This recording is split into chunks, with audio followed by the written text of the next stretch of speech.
Qu'est-ce que tu préfères dans ton métier? Ce que je préfère dans mon métier, c'est que il me permet de m'exprimer. Et les rencontres que je fais des rencontres magnifiques, que ce soit avec certains artistes, mais surtout avec le public. Il y a des gens dans mon public qui vraiment m'apportent de l'amour quand j'en ai besoin. Et qui...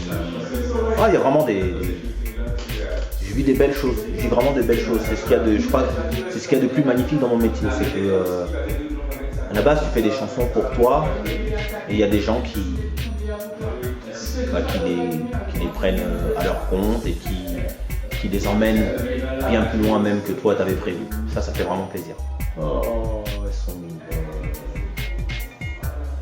Eh bien, Mama Pocoratim et Lisa 79, c'est comme ça que ça se prononce. Je vous fais un bisou. Voilà. Ça ira. Miss Ruva demande: tu es d'origine congolaise.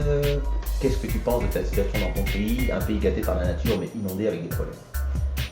Alors c'est très simple. Le Congo, c'est un grand pays. Et malheureusement, comme beaucoup de pays en Afrique, le sol est richissime.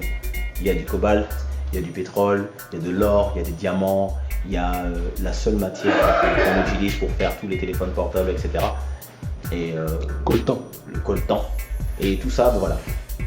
Ça fait que il y a des mouvements géopolitiques que finalement nous ne pouvons pas vraiment contrôler de l'intérieur et qui font que très souvent,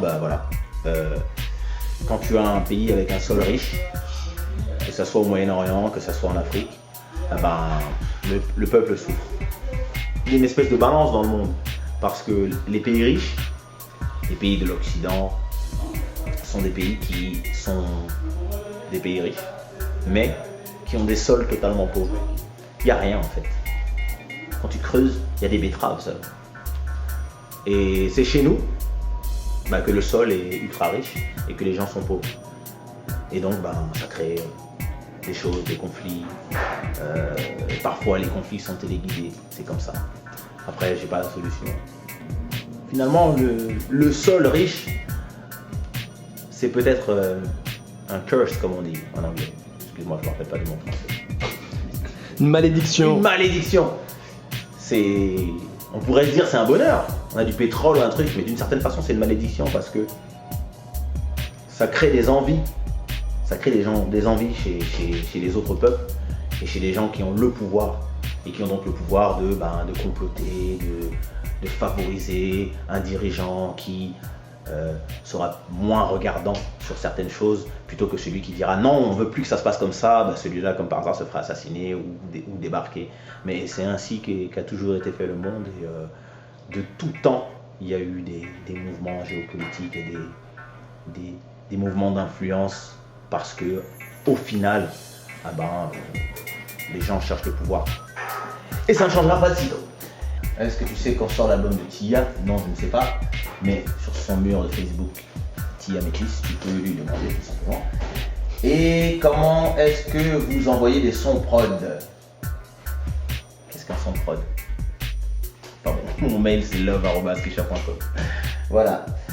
Tony Magdalene demande quel est ton meilleur souvenir de ta première rencontre avec Jeff Joseph qui nous a quittés. Toutes mes condoléances à sa famille.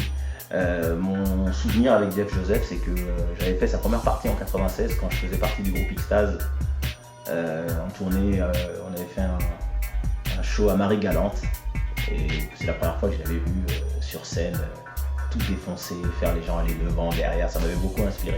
Et c'était quelqu'un de très très très sympa, qui donnait beaucoup aux jeunes et un musicien vrai, et on va le regretter.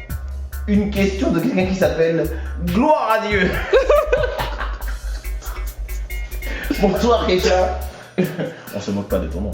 Je voudrais savoir ce que c'est Sushiro. Alors c'est ça. Sushiro, c'est Raw Like Sushi. C'est un album que Mémé Chérie est sorti en 1989. Raw 87 peut-être. Raw Like Sushi, ça veut dire cru comme le sushi. Pourquoi cru comme le sushi? Parce que la musique que nous on fait, elle vient du cœur. Et il n'y a pas d'altération, aucune dégradation de la musique pour satisfaire le commerce, pour satisfaire les envies de qui que ce soit. On fait la musique comme elle vient et comme on l'aime. Et donc elle est raw, elle est crue, comme un sushi. Sushi raw. Et allez.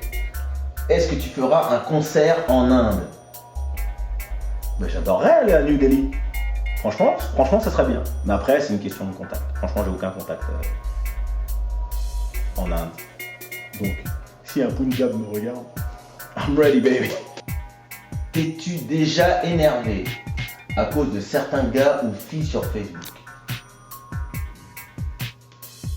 Oh oui. Il y a plusieurs choses qui m'énervent sur Facebook. Parfois, les gens ils te posent une question et t'es pas devant ton Facebook 24 h sur 24. Donc peut-être que pendant 2 jours, tu vas pas regarder.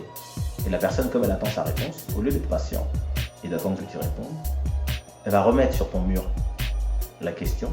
Elle va commenter tout ce que tu mets, même si ça n'a rien à voir avec sa question à la con. Et au bout d'un moment, ça casse les couilles de ouf. Quand tu poses une question, sache que je vais la voir et que je vais répondre. Et ça sert à rien de me la dire 10 fois parce que ça m'énerve encore plus et en fait je réponds pas exprès. Quels sont les artistes que tu aimes bien et ceux qui t'énervent? Il n'y a personne qui m'énerve.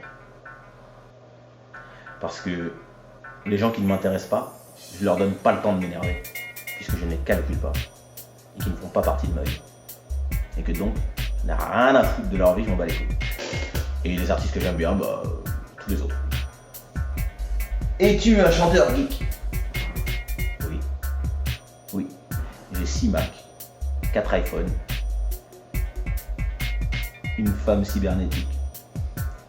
J'ai mis un GPS dans l'anus. Non, je rigole. Oh putain.